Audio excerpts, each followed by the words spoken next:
Welcome to the High Value Sales Show of Eversprint.com.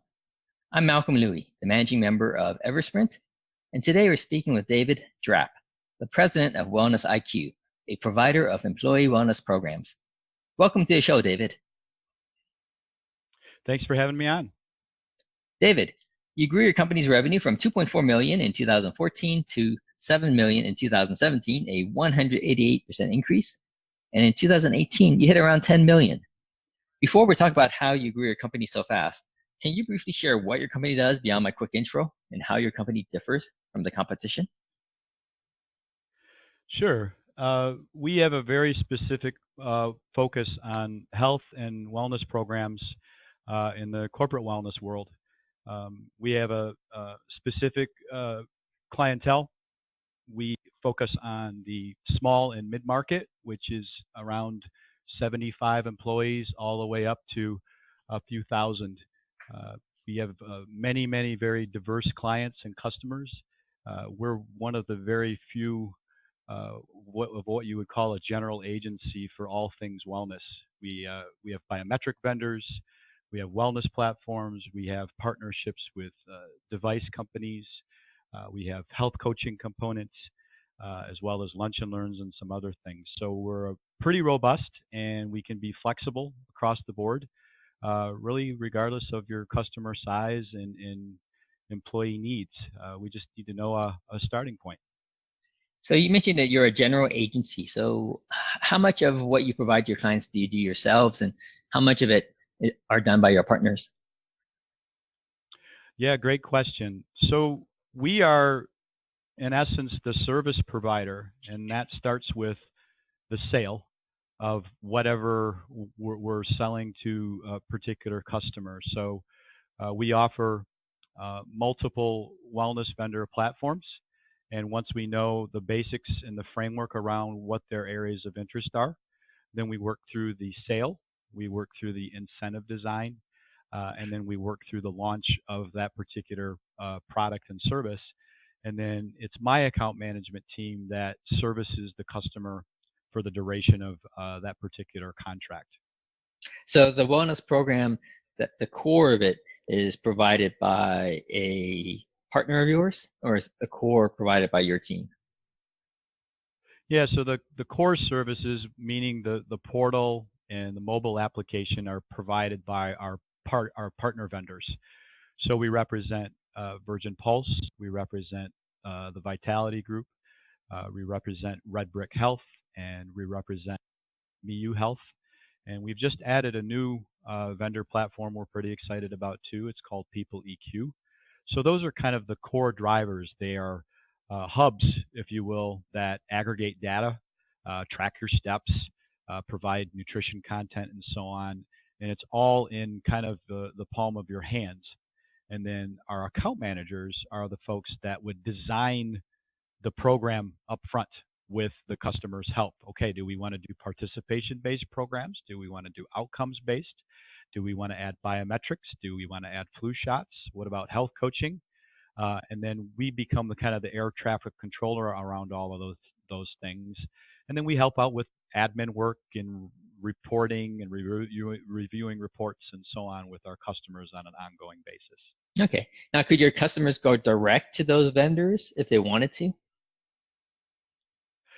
That's really tough. Our vendors, our partnerships are pretty specific. We are the small and mid-market category experts.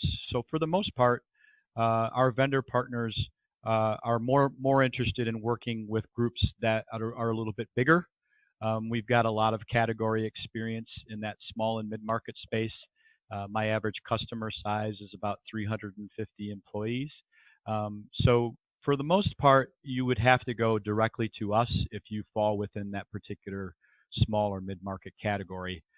You can call Virgin Pulse directly, and then they're probably going to tell you to call us. Right. And the Virgin Pulse guys and other core providers, they essentially don't have the manpower to service all the large number of small and mid-market companies. So they just focus on the enterprise ones, the really big ones. Yeah, I mean, it's a different type of a management system, right? So larger companies have, in essence, the same needs as smaller companies. We've just been able to scale with our smaller groups, and our formulas in managing those smaller customers has made our model work out pretty well. Right. Now, can you share what the biggest drivers were of your sales growth over the past 4 years when you grew from 2.4 million in 2014 to 10 million, around 10 million in 2018? Yeah, much of it is we've got great vendor platform partners, first and foremost. We've been with the Vitality Group for a long time, for example. They're a very, very reliable partner for us. Virgin Pulse and Red Brick and MeU and People EQ are great to work with too. So if you can start there with quality vendor platforms, we truly believe that we have something to sell. And 80% of business is in that small and mid-market space. So we literally have the entire country as our playground, and we don't have to sell you one specific thing. So you don't have to just buy a Ford from me. You can buy any number of things, and we can customize your program accordingly. So we've got flexibility. We're dynamic in our platform offerings, and our consultants feel like they can make one phone call as opposed to 5 or 6 to get the information that they need. That's really kind of spurred a lot of our growth. Okay, so the first driver, great vendor partners that can deliver a quality product that you're confident to sell. Do you have drivers 2 and 3? Yeah, sure. So we've focused a lot on our distribution networks. Most of our business comes from the employee benefit world, meaning our consultant partners like NFP or Aon or Gallagher, as well as Marsh McClellan and so on. So we have to make sure that we're constantly reaching out and developing existing and new relationships, making sure that they know all of the newest wellness technologies, rules and regulations and so on, and that we can kind of be their central go-to location for all things wellness across the board. And then I would also put in there that one of our other drivers growth-wise has been our retention rates. We're north of 97%, meaning that our folks stay with us for many, many years. So as you probably know, it's tough sometimes if you've got as much business going out the back door as coming in the front door. So those have all been very successful metrics for us. Right. Now, how much of your business comes from consultants as opposed to your team working directly with the companies? About 90% comes from the consultants. Most of our companies and customers that we work with, if they do reach out to us or we reach out to them directly, 9 times out of 10, they also have a consultant that works with them with their overall benefit plan design and so on. So it's just a really good relationship and marriage with those opportunities. So most of the time we work with the consultant first. We get some basic information about the customer needs, and then we generally speaking have a presentation with a recommendation or 2 back to the customer with the consultant on the line as well. Right. Now, do you have some sort of exclusivity for your core offering, or can the consultant go to many other agencies and have something similar? Our biggest differentiator is options. We have multiple vendor platforms. So there are many, many wellness vendor platforms and solutions that are out there, but most of them are individual in their listings and their offerings. So we have the ability to quote multiple platforms and vendors, again, with one phone call. So it's rare that we would quote more than 2 vendors in any one sitting, but our consultants really seem to like the option and the offering. And at the end of the day, we're consultants too, and we'll tell a consultant if we don't feel like we have anything that's a good fit. The wellness community is too small to, in essence, force folks into something that they may not like in a year or 2. Right. Now I take it the pricing is pretty much the same if they were to go through your agency for a particular platform as opposed to any other agency.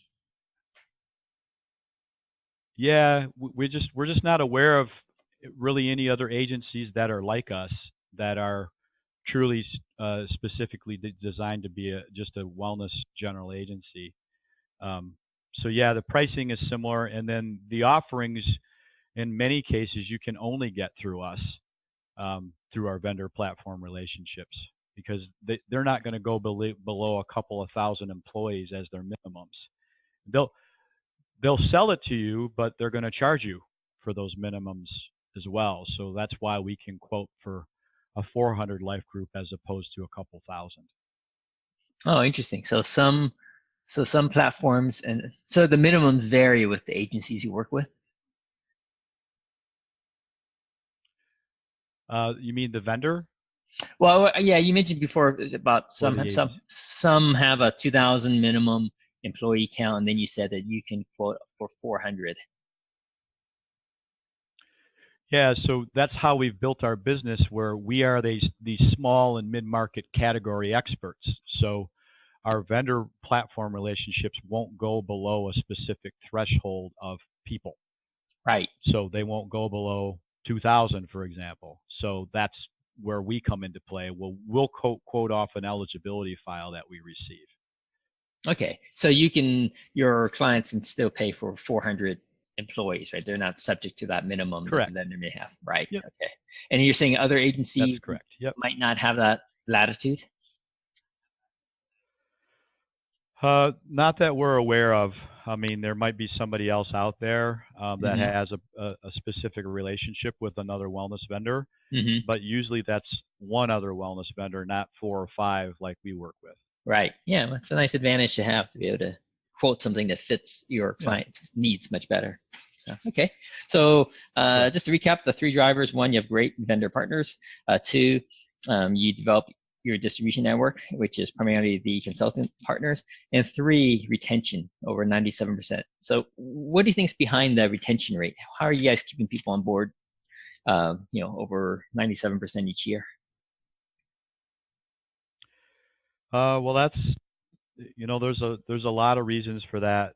First and foremost, we try to get our customers in the right platform, right? The second thing is to develop an incentive design that's within their budgetary framework. We don't want to break anybody's budget. And then we make sure that incentive is relevant to the employee. So why should I participate in this wellness program? Oh, I get X dollars towards my premium, or I get an HSA deposit, whatever that happens to be. Those are very important initial development designs. And then the ongoing is really the key. Our account management team is absolutely fantastic. They all have wellness backgrounds in place. They're very good at being proactive and showing customers what's out there, what's next. And then as we approach their renewal for their next year, that's an hour conversation that we're going to have with the customer. How are things going? Should we add this? Should we subtract that? Do we want to add biometrics? Do we want to add health coaching? All of those things come into play to make sure that our customers are getting the proper participation rates that they're expecting within their wellness programs. And then, last but not least is that connectivity, and then going over the reports that we go over with our customers. That sounds like a boring kind of activity to go through a monthly report, but it truly shows us where we're doing well, where we have gaps in a particular program. Maybe we want to do a steps challenge in the month of June, whatever that happens to be. But having a lot of touch points with our customers is really the key. Right. Now, can you give me a feel for how much these wellness programs typically would cost your average client, your median client? Yeah, sure. So average per eligible per month fees range from that $3 to $6.50 range. So In other words, if you've got 300 employees that you feel are eligible for the program, we would bill you for that PEPM rate on a monthly basis. Okay. And then that depends on your platform design, what's on, what's off, that type of thing. But that's kind of the range. Okay. So let's just say you have a 300 eligible employee company, and let's just say they have a $5 per month package. So they're paying $1,500 per month to you. What might they get for that? Yeah. So again, depending on the platform, quite a bit. So you get a portal. There's quite a bit of customization that can go into the portal design, meaning logos and communication pieces. How do we communicate with your customers, whether it's push notification or emails or texts or all of the above. Mobile apps are also included in the baseline functionality. We want to make sure that they always have wellness in their pocket. And then there's nutrition courses, there's challenges, there's physical activity, there are benefit options. The portals themselves are very, very robust.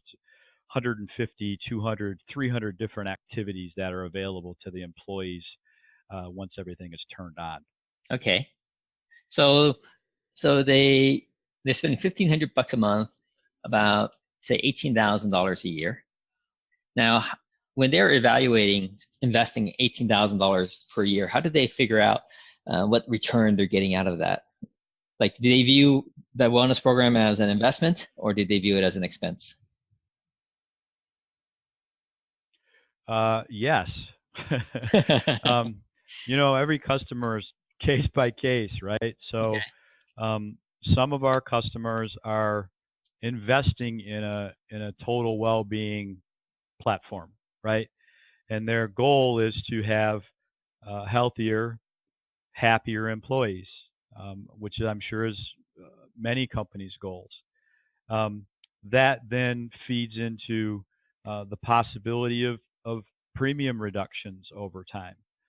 That leads into the possibility of reductions in absenteeism and greater workforce productivity. So we can track many data points. It all is dependent on what the customer is willing to give us data-wise, and then we can layer that over participation rates. So our wellness platforms are not meant to be bought and to sit on somebody's shelf. They're meant to be used. So all of our platforms promote high levels of participation and engagement, 70%, 80%, 90% participation across large swaths of our particular book of business. That's where the true value on the investment are really measured. Right. So a 70% participation rate seems mind-boggling high to me. But I guess it depends on what my perception of participation is and what your platform might define as participation. So what's participation in your books? Yeah, that's a really good question. So you're not participating if you log into your website once a month and check how many points you have. That doesn't count. You have to do something. So you have to fill out your health risk assessment. You have to take your biometrics. You have to sync your Fitbit device. Those can be daily activities from a steps perspective. Those all count as things or items, activities. So we don't count website clicks or web hits or anything like that. You have to actually do something within either your mobile app or your portal that we can track and verify. 5Ks, 10Ks, get your flu shot, go get your dental cleaning. Those are all participation-based activities that are measured within our platforms. Okay. So it's not necessarily a minimum physical activity requirement. Most of our platforms do have a threshold. They usually start at the 5,000 step guide. So you'll get fewer points for that particular day if you do 5,000 steps, but that's kind of the initial threshold. So we'd like you to get 5,000 steps. We'd like you to take the stairs. We'd like you to park. We want you to park farther away with your car in the summertime. We want you to walk around the lake with your dog or your family or your spouse. And those are all things that we can track within our platforms. Okay, now is it 5,000 steps per day, or rather, if you do 5,000 steps, then Yep. you get some points? You get 5,000 steps per day. Per day. That's our starting point.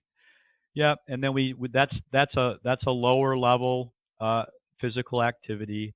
Our standard activity point value is 10,000 steps, and then we have a high level, which is 15,000 steps or more. And then those correspond with your heart rate.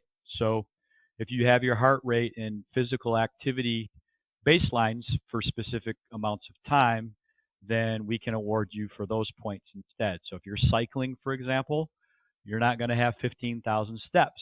So we track how far you went and how long your heart rate was in a specific category. So you're saying 70% of the people in your program are doing at least 5,000 steps a day? Well, I'm saying that, yes, they're participating in their wellness platform. So you have to remember, Malcolm, that there's a couple of hundred things that are available. One day I could do 5,000 steps, and then tomorrow I could review week 2 of my nutrition portal for healthy eating, for example. Got it. Do you have any statistics as to how many people do 5,000 steps every day? Because the reason why I ask is because I, on average, do not do 5,000 steps every day. I want to hear how far behind I am. Well, you're behind. That threshold was kind of a nice game changer for us about 3 years ago, where it bumped our participation rates up significantly once we created that additional threshold for 5,000. Because for a long time it was 10,000, right? And if you sit in an office all day and then it's 5:30 and then you battle traffic and then you got to take Johnny to soccer practice, that's a tough haul. But when we designed it for 5,000, you can walk a half an hour at lunch, or you can walk while Johnny's at soccer practice, and we've seen significant increases in our participation, north of about 12%.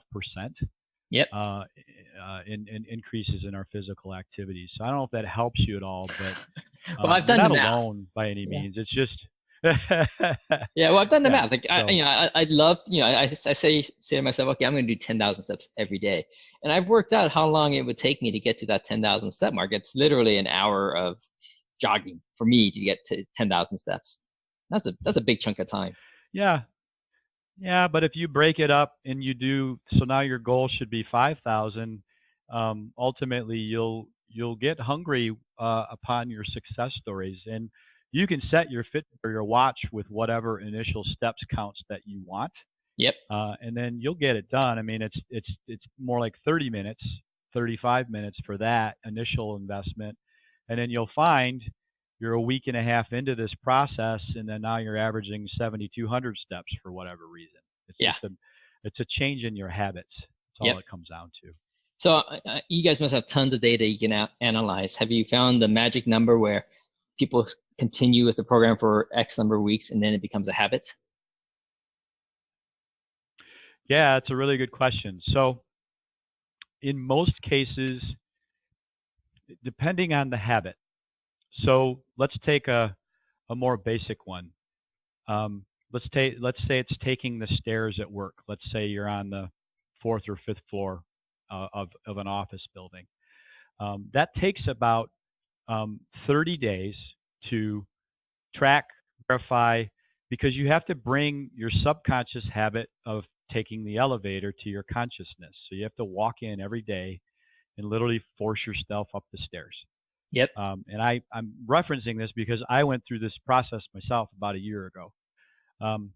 So now you're 30 days in, and then now it's become somewhat subconscious, but you're looking at about 60 days before it comes part of your subconscious, where you don't even look at the elevator block anymore. Yep. And you're on the phone, and it's just now part of your daily routine. So in a more simplistic view there, that's about the right timeline.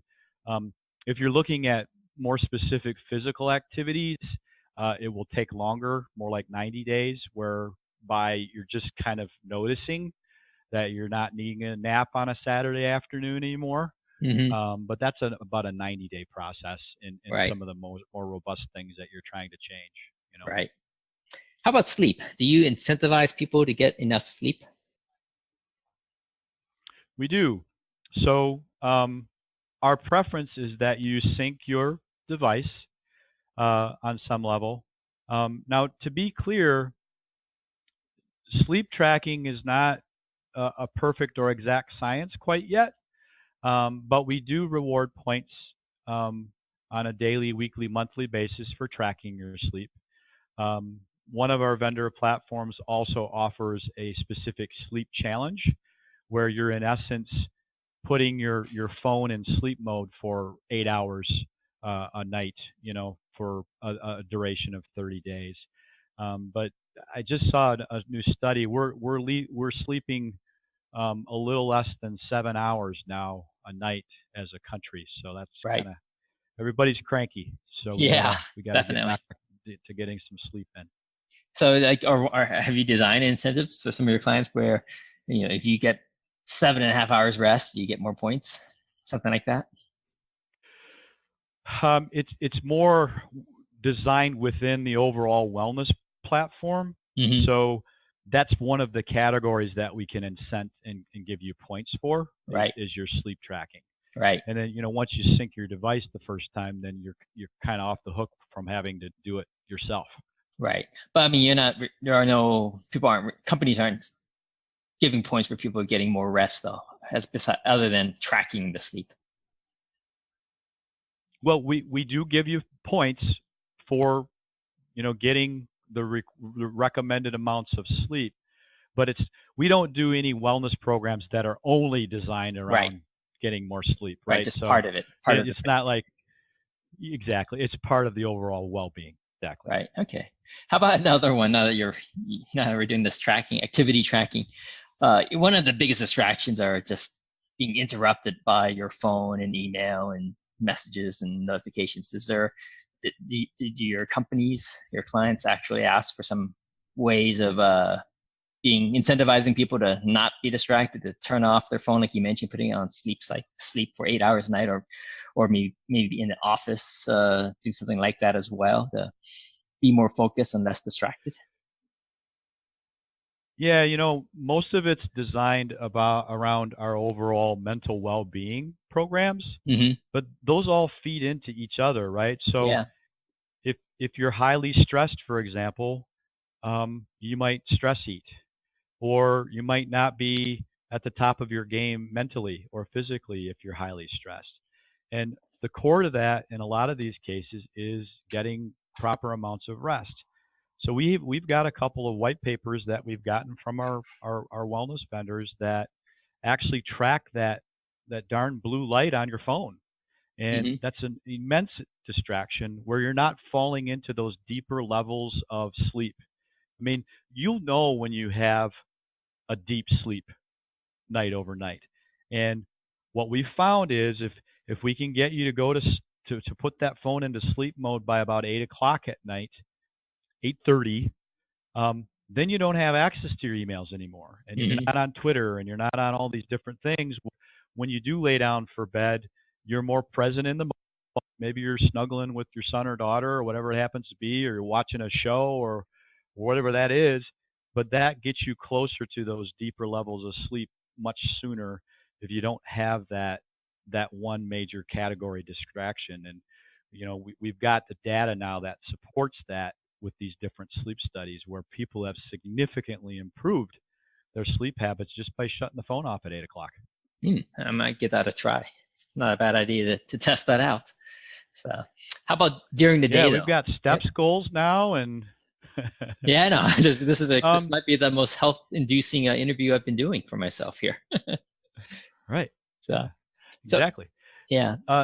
Day-to-day wise, that's a little bit tougher because a lot of our customers require, cell phone usage. Yeah. Right. And email usage and so on. So it's just really tough for us to track that. It's just significantly easier after the work day to peel away some of those stress, relievers and keep them singled out. So we don't have a lot of data that supports or deters from, cell phone usage during the day. Yeah, I imagine intuitively though, unless most people have their personal cell phones and they get messages left and right. I've gotten to a point now where I've turned off all my notifications, right? Because most of the times I get notified of stuff, I don't need to take action on it, right? It can wait. So I've gone to that level of extreme, and because it kind of sucks at times. Because sometimes I do have an important message, but I don't see it. My wife wants something, and I don't see her message because it doesn't pop up. You've just described a mental well-being option, for example, where in 30 to 45 days you can set that for a goal for yourself, right? And then the challenge within that particular hub or portal, it will walk you through what you just described. Right. And then when you complete that particular task or challenge, then we'll reward you points after the fact. So we have the information there. It's just it's tough to track that, during a work day. Yeah. Now, do you find wellness programs to be a tough sell? Because I remember a while, years ago at my company, and it was like a large global investment bank, and we were talking about insurance coverage, reviewing what we get from our benefits package and so on. And then I suggested, well, maybe we should have like a wellness thing and encourage people to exercise more and eat better and be more fit. And that idea got like zero traction whatsoever because no one in the office wanted to change their diet or exercise or do anything to improve their overall health. They rather just have the benefit there when they needed it. So is wellness a tough sell? Boy, that's a tough question. I mean, it can be. I mean, we're not for everybody, right? So if you don't have commitment levels from leadership and you don't have some semblance of a vision of what these things can look like, then yeah, we're probably not for you. Maybe you're just not ready for us, but for the most part, we don't get a lot of just outright no's in an initial phone call. There's interest there. Sometimes it comes down to budget. It could come down to timing. We're not quite ready for this. But you'd probably be surprised with most of our companies are doing some semblance of wellness already, whether they're just spreadsheeting it internally or they're using some carrier wellness, for example. But it's really, excuse me, hard to come by somebody that's just not doing anything because the landscape right now is just too competitive, right? So you've got 2-3 companies that all offer the same types of things, and you're an employee shopping your talents. You're going to go to somebody that's got the most robust benefit plan. If the compensation is similar between the three, you're going to go to where it's the most robust offering. And in a lot of cases, that's a differentiator with somebody that's offering wellness as opposed to somebody who's not. Right. As far as premium differentials and claims reductions and so on, we are not a silver bullet. These things do take time.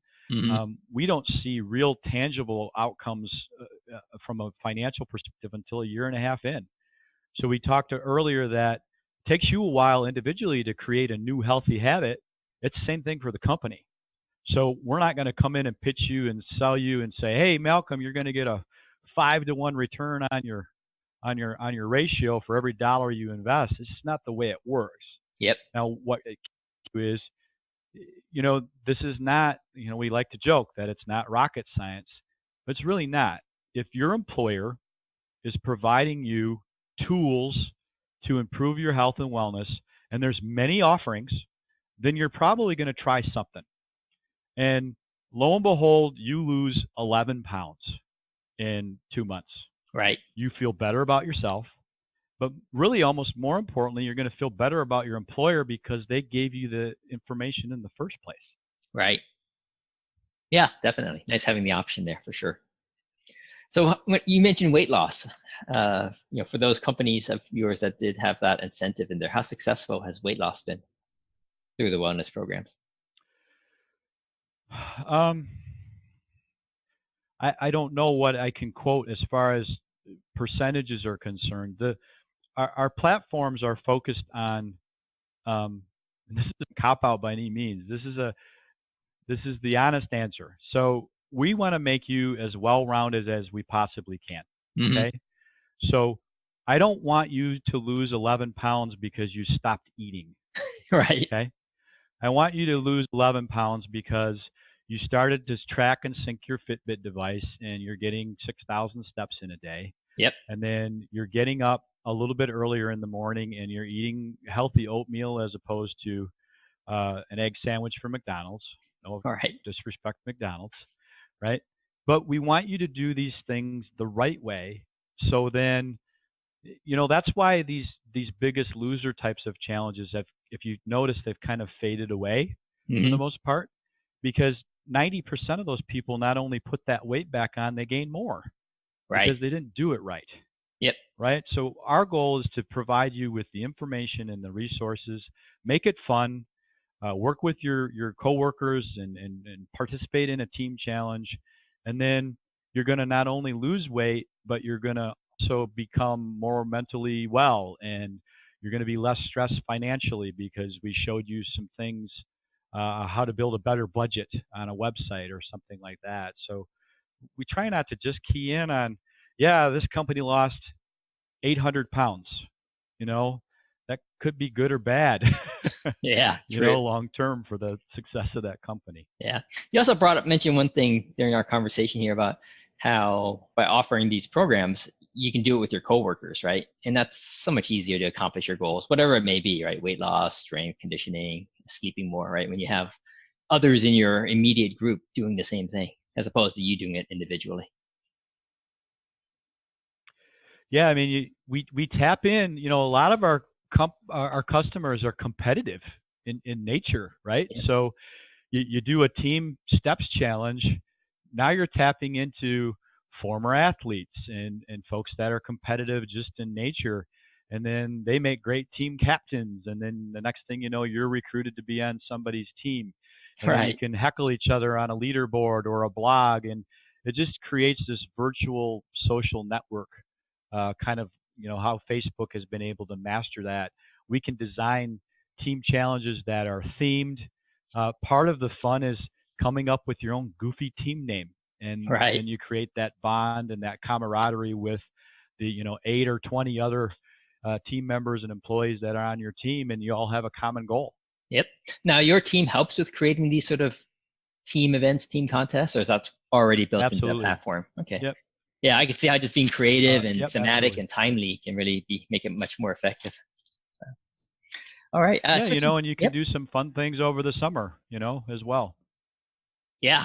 You can be seasonal, and you can even wrap it around the company events as well. So I can really see how that can make things work a lot better. Switching gears a little bit, for 2019, what can you share with us what your plans are? You grew quite rapidly, 2.4 to 10 million. What kind of sales target are you looking for in 2019? Higher. Okay. I don't know if I'm really ready to share specific tangible items and goals. We do have a new platform that we've just launched that we're excited about. We're going through some internal automation processes, so we've reinvested some pretty significant dollars in improving our internal systems and technologies, which will allow our account managers to spend even more time with our customers. We're always trying to grow our distribution network. We grew last year by 1,000 new consultants that we had contact with, and we have a similar goal for growth this year as well. And then, at the end of the day, I've got to make sure that we maintain our retention rates. So those are our kind of large bucketed goals for 2019. Okay. So how many benefits consultants are out there in total and how many of them are on your platform or aware of your agency and able to recommend that their clients turn to you to do their wellness programs? I really couldn't guess as far as number of brokers or consultants, I mean, I'm sure it's in the hundreds of thousands in totality. I mean, you have to think about, if you say there's one Hub International office in Chicago, they probably have 24 consultants, brokers that work out of that one office, Yep. right? So then you multiply that by the Aons and the Gallaghers and NFPs and everybody else's of the world. I don't know that I could, fathom a guess. We do have national relationships with all of the major consulting houses, and then we've got lots and lots of, I guess you would call them boutique consulting houses and firms. I've got a nice, great friend in Nashville, Tennessee, the Corley group, who they're great supporters of us, but they're a small boutique firm, and they use our services and opportunities as kind of differentiations within their market, for example. So our goal is to continue to grow in all of the markets where we already currently have business as much as we can. We're in 31 states across the country now with customers. So that's kind of our main goal, and to kind of gauge our consultants from low touch all the way up to high touch. So we want to have our consultants send us as many opportunities and proposals as we possibly can. Right. How do you go about finding new consultants to add to your network? Yeah, sure. Good question. So some of it is organic within existing relationships. So hypothetically, there's a Gallagher office. We may have talked to 3 or 4 consultants, but there's 5 more that we need to get to. So we'll use that as a referral with the producers that have already been working with us. So then we'll reach out to those folks to try to kind of complete that particular office. And then there's new hires periodically. And then we do, it's not really cold calling per se. It's a lot of warm calling within those particular organizations. And then we'll go regional and then ultimately local. So we'll want to make sure that in the state of Ohio, for example, we've got all forms of coverage in Cleveland, Cincinnati, Columbus, all of the major hubs, and then that'll bleed into a Pittsburgh market and so on. So that's kind of how we work from the top down. Leverage the existing relationship, try to expand it, and then find the newer consulting houses or folks we haven't talked to in a while to expand that footprint. Right. How do you find the newer consulting houses, since there's so many out there potentially? Yeah, there are a ton out there. Sometimes they find us via a website. So they may have had a difficult call with their customer, and maybe their insurance benefit rates are going up by 22%, and the customer wants some wellness. Right. So we get a lot of those phone calls. Okay. In reverse of that, I have a couple of inside salespeople with a specific focus on outreach and outbound calls that are specific around, the major medical carriers and so on. Right. Got it. 3 last questions for you. Oh, actually, before I get to my 3 last questions, I took a look at your pay-per-click presence and your SEO presence using the tools that I have. Mind you, they're not always 100% accurate, but I'm not seeing any pay-per-click presence right now, and your SEO traffic doesn't seem to be really high either. On my tools, both of them are coming in at 0. So what's your take on that? How does pay-per-click and SEO factor into your business? Not much. I mean, we work almost exclusively with the consultant and producer from a business model perspective. So we're not a retail play per se. We are technically B2B, but again, most of the time there's a specific customer in mind that needs some sense of semblance of wellness help, and that's when the outreach begins. Sometimes it's from the consultant. Sometimes we're reaching out on a quarterly basis, and the timing is just good. Right. So I don't know that I would, put a lot into that particular information. Right. Got it. And 3 last questions for you now. If you had a billboard advertising Wellness IQ, and it's on a fast-moving freeway where people only have 6 seconds to check out the billboard before they drive by, what would be your billboard message? Oh, wow. I didn't know there's going to be a test, Malcolm. Yeah. So I think that our message would be, we have the right wellness for you in a fast-moving billboard scenario. And if you layer that down, the reason why we have the right wellness for you is because of the options we have, the relationships that we have with our consultants and our producers, our vendors and our customers, and then our account managers. So if you've tried wellness in the past and failed, maybe give us a call, because we can run you through some different scenarios and options. I think we would probably start there. Yeah. You actually said something early on in our conversation, and when you mentioned it, I was thinking, that's a fantastic answer to the billboard question. And you wrote down wellness in your pocket. There you go. Yeah. Wellness in your pocket. I like it. That one's pretty good there. You should copyright that. I will. I'm gonna do that right away, right after we get off this call. So, last 2 questions I have for you. Who are your ideal customers, and what's the best way for them to reach your team?